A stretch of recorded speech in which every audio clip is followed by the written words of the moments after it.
görürsən ki, çox qısa müddət ərzində cütlər övlad sahibi olurlar.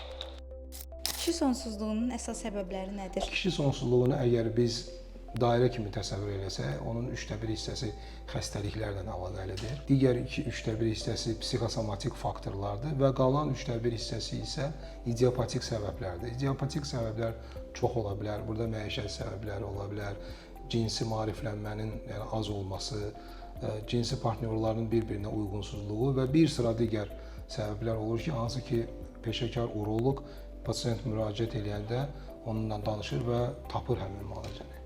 Bu halda əsas hansı müayinələrə göndərilir? Birinci növbədə biz xəstəni göndəririk, yəni spermoqrama müayinəsinə. Spermoqramada təqribən 25 göstəricilər var.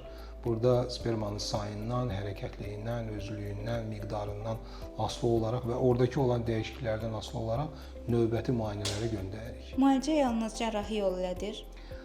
Sonsuzluğun cərrahi müalicəsi ümumi müalicənin 25%-ni təşkil edir. Yəni 4 xəstədən birində cərrahi müalicəyə ehtiyac olur. Əsasən biz xəstələri konservativ müalicə ilə, medikamentoz müalicə ilə, bəzən isə sadəcə olaraq maariflənmə, yəni cinsi maariflənmə kifayət edir ki, sonsuzluq aradan götürülsün.